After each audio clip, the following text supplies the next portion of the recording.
over the years, I have a bad habit of over-restoring things, and then it's just started to piss myself off because it would be so shiny and perfect to the extent that it would lose its utility, and I wouldn't want to use it. So it all started when I stumbled into this really cool old station wagon.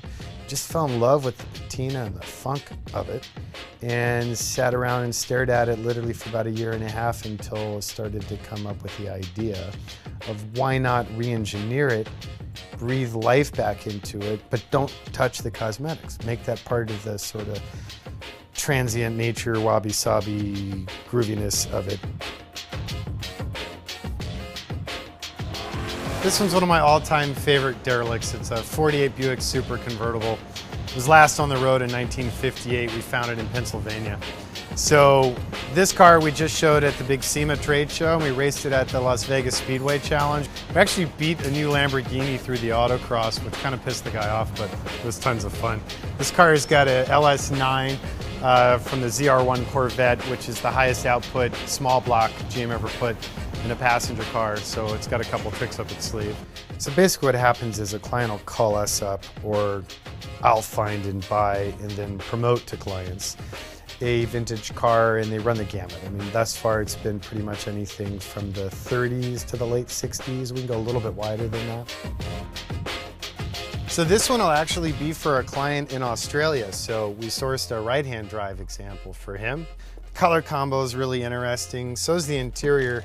But the not so charming interesting is that we bought it in Texas, and when it showed up, it had some seriously funky looking mold growing in it. So right now we have it sealed up, and we have about 3,000 desiccant packs in the car. What we're doing is drawing all the oxygen out of the car to kill that mold, because we don't want to find out if it's safe or unsafe to work with. So this is going to sit a couple months while we wait for that to happen.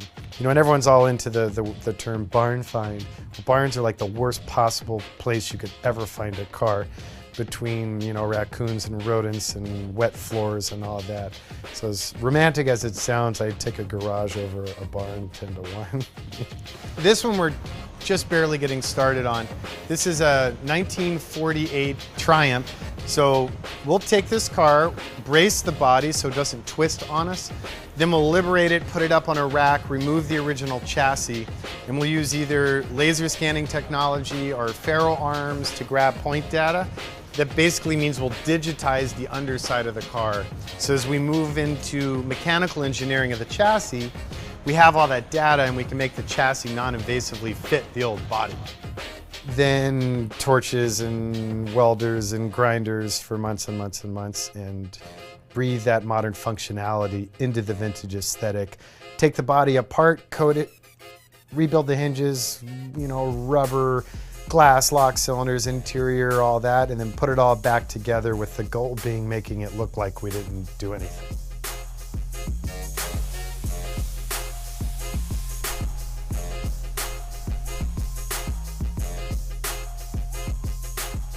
When a product defines its purpose clearly, shares the story of its founder, the craftspeople behind it, the process, I think that story is true luxury. And it becomes a point where your consumer's not a consumer, they're not ingesting it, but they become like ambassadors. They believe in what you do. And I think that's the next generation of luxury goods that has staying power.